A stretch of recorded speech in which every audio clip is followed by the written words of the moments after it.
Bismillahirrahmanirrahim. Assalamualaikum warahmatullahi wabarakatuh.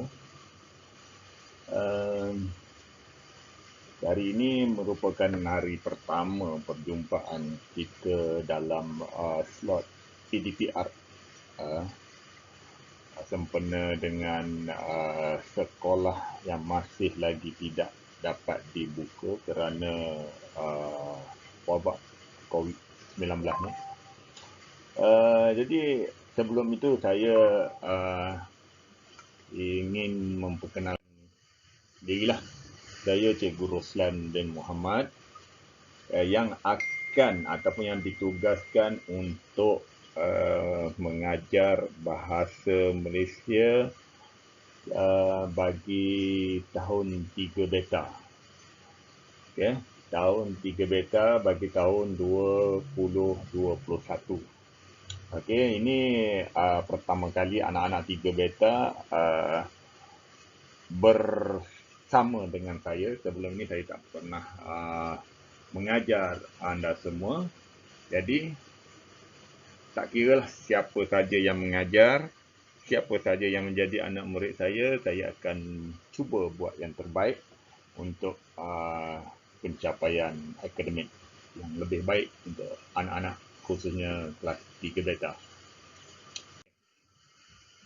Untuk PDPR hari ini, pengajaran dan pembelajaran di rumah, pada hari ini mungkin pada anak-anak yang tahap 1 ini mungkin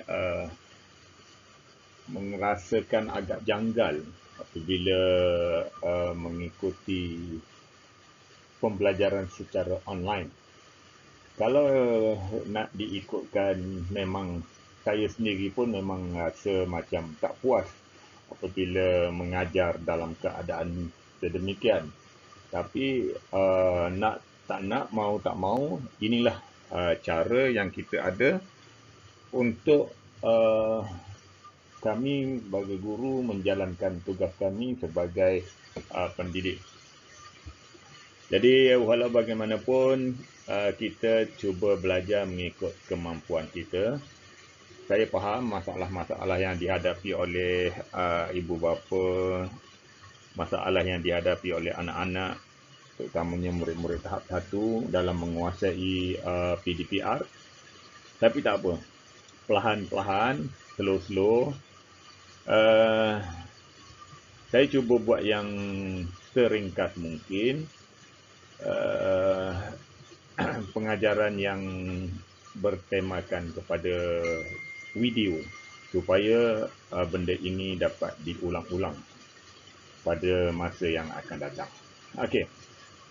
Untuk tajuk yang pertama bagi minggu pertama persekolahan ini, kita ataupun saya merujuk terus kepada buku teks. Saya faham murid-murid belum lagi menerima buku teks tahun 3. Sudah menerima ke belum saya tak pasti, tapi andai kata sudah menerima, lagi mudah kerja. Andai kata kalau masih belum lagi menerima buku teks untuk tahun 3, bolehlah download buku teks digital yang dipostkan oleh guru kelas ke dalam grup kelas masing-masing. Okey. Tapi kena download dulu, supaya kita senang untuk merujuk. Tapi tak apa, kalau tak download, saya cuba screenshotkan buku teks digital tadi dalam video yang saya jalankan sekarang ni, supaya memudahkan. Okey, unit pertama iaitu keluarga cergas. Unit ini pada PDP pertama ni saya menekankan kepada kemahiran mendengar dan bertutur. Jadi kalau kita berdepan, bersemuka, saya boleh dengar awak bertutur. Sekarang ni kita lebih kepada satu hala sahaja. Jadi awak ambil pendekatan mendengar dan awak cubalah bertutur apa yang akan saya sampaikan.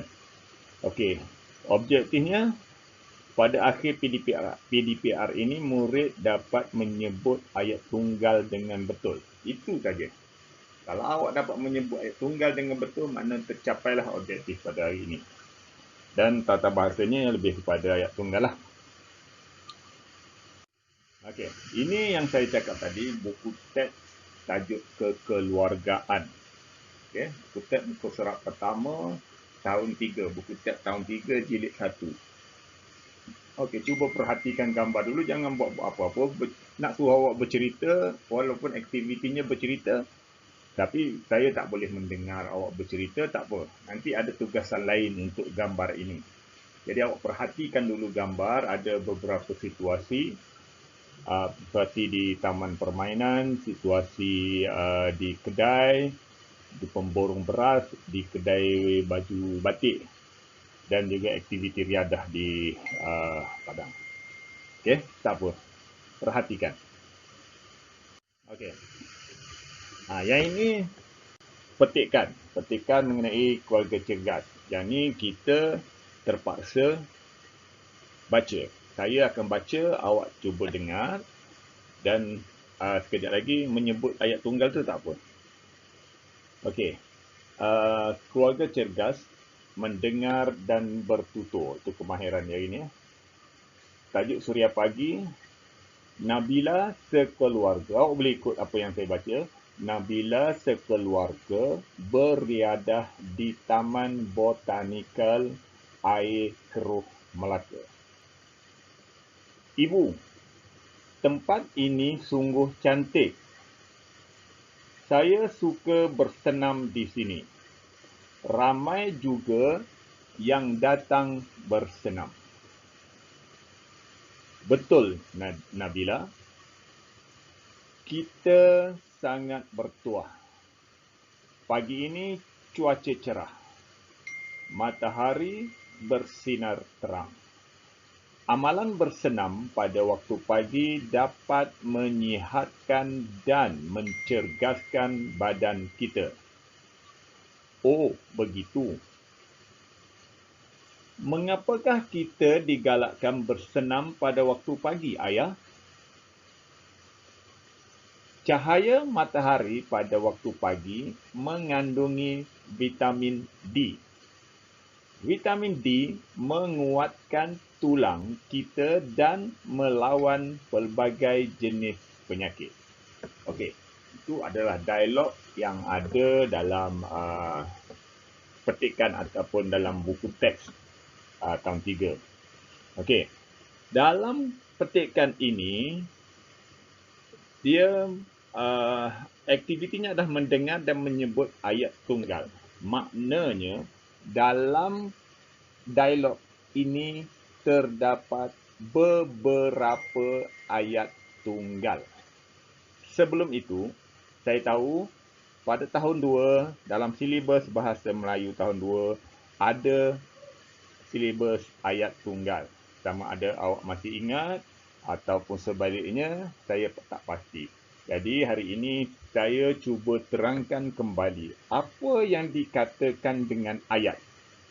Apa sebelum kita pergi pada ayat tunggal, ayat dan ayat-ayat lain, kita kena faham dulu apa itu ayat. Okey. Tengok ayatnya, apa itu ayat? Ayat. Ayat ialah sekumpulan perkataan yang mempunyai susunan tertentu dan mengandungi maksud yang sempurna. Okey, dalam bahasa ringkasnya, ayat ni adalah himpunan perkataan, susunan perkataan. Kalau satu patah, kita panggil perkataan. Kalau dua patah, kita panggil rangkai kata. Apabila perkataan-perkataan itu disusun dalam susunan tertentu dan mempunyai maksud, maka itulah kita panggil ayat. Okey, macam mana kita nak membina ayat? Ayat yang sempurna mestilah mengandungi dua bahagian utama, iaitu subjek atau lebih dikenali dengan benda dan predikat. Okey, secara ringkasnya, ayat ialah gabungan antara subjek dan predikat. Subjek tadi apa? Subjek ialah benda. Predikat, cerita.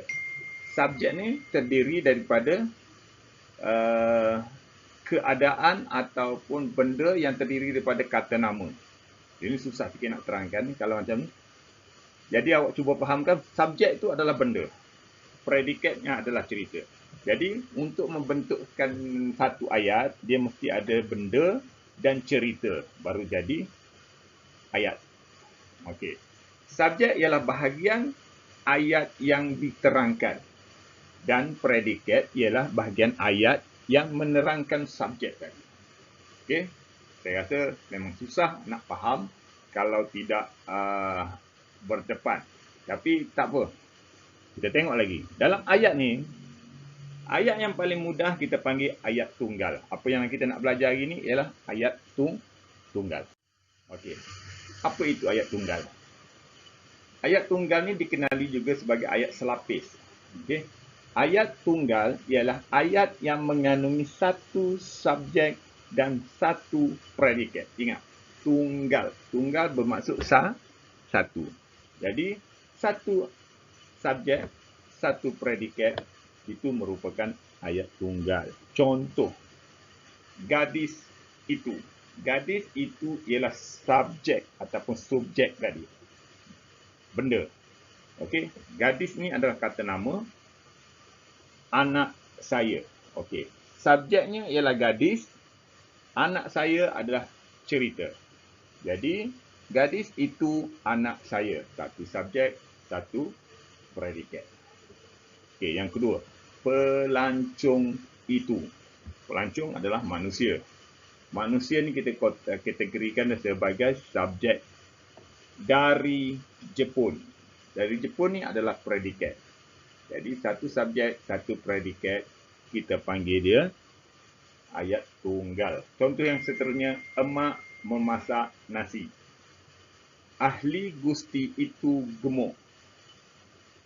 Orang gila itu ketawa sendirian. Lukisannya sangat cantik. Okey, dan sebelah subjek ni adalah benda, predikatnya adalah penceritaan kepada subjek tersebut. Okey. Datang lagi. Tengok contoh-contoh lain pula. Contoh ayat tunggal lain. Dia pelajar yang rajin. Okey, sebelah sini, sebelah kiri itu adalah subjek dan sebelah kanan itu adalah predikat. Bapanya profesor di universiti. Air sungai itu jernih. Puan Nora memeluk anaknya. Kami menerima hadiah. Suasana di Dewan riuh sekali. Okey, saya harap awak dapat beza apa itu subjek dan apa itu predikat. Senang cerita, subjek ni adalah benda. Benda ni kadang-kadang dia boleh jadi kata nama.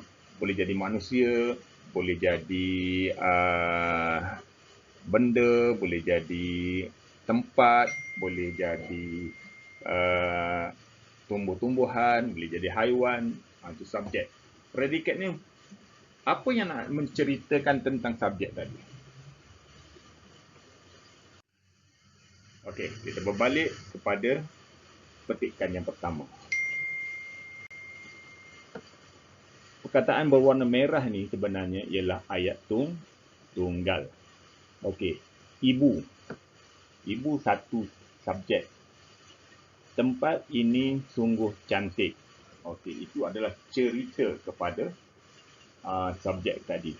Saya suka bersenam di sini. Kita sangat bertuah. Pagi ini cuaca cerah, matahari bersinar terang. Ini adalah contoh-contoh ayat tunggal yang terdapat dalam petikan. Okey, cuba kita ambil ayat ini. Amalan bersenam pada waktu pagi dapat menyihatkan dan mencerdaskan badan kita. Dalam satu ayat yang panjang tu, okey. Dia amalan bersenam tu boleh kita katakan subjek pada waktu pagi tu. Dia ada lagi kat sini, menghurai, menyihatkan dan mencerdaskan badan kita. Dah dua cerita. Satu menyihatkan, satu mencerdaskan badan kita. Kalau kita balik kepada definisi asal tadi, ayat tunggal ialah ayat yang terdiri daripada satu subjek dan satu predikat. Okey, ini bila ada kata hubung saja, dia sudah tidak menjadi lagi ayat tunggal. Ia dua ayat digabungkan menjadi satu ayat. Itu kita tak panggil ayat tunggal. Okey, contoh yang ni pun sama. Vitamin D menguatkan tulang kita, satu ayat. Kita boleh buat juga vitamin D melawan pelbagai penyakit, pun satu ayat. Tapi digabungkan dengan menggunakan kata hubung, itu dah bukan ayat tunggal, itu dah sudah menjadi ayat majmuk. Nanti kita akan belajar pada sesi akan datang ayat majmuk. Okey, berbalik pada yang asal tadi, saya nak awak ambil masa, tenang-tenangkan fikiran, tak apa. Kita akan jumpa lagi pada hari Selasa. Kelas BM ni pada hari Selasa akan datang. Jadi dalam masa 1 hari 2 ni awak boleh perhatikan gambar ni. Awak bina 5 ayat tunggal daripada gambar yang sebelah tu. Okey. Ingat ayat tunggal tu awak boleh rujuk balik video ni. Apa itu ayat tunggal? Ayat yang mempunyai satu subjek dan satu predikat. Contoh saya ambil gambar sini, kakak sedang bersenam. Okey. Okey. Awak boleh ambil salah satu gambar, tak kisahlah gambar mana-mana. Contohnya, pemuda itu sedang mengangkat barang. Okey. Awak ambil je mana-mana satu ayat, 5 ayat tunggal. Ingat, awak tulis dalam satu kertas, lepas tu awak salin berdasarkan gambar, bina 5 ayat tunggal. Tak payah panjang-panjang, ayat tunggal ni pendek je, satu subjek, satu predikat.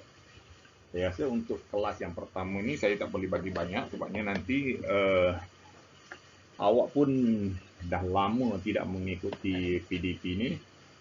Kemungkinan kecelaruan berlaku di situ, kekeliruan, kecelaruan, macam-macam lah. Dan saya fahamlah kalau belajar mengenai belajar PDPR ni, situasi awak macam mana, tiada yang mantau, jadi macam-macam lah boleh berlaku. Cuma saya bagi tugasan kepada awak, bina 5 ayat. Sebelum hari Selasa, awak boleh snapkan gambar tu dalam, awak tulis pada satu kertas, snapkan gambar dan hantar WhatsApp secara personal lah kepada saya. Okey.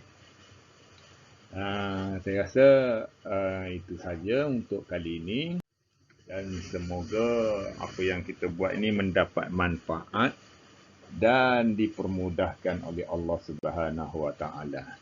Sekian, Assalamualaikum warahmatullahi wabarakatuh. Selamat ber-PDPR.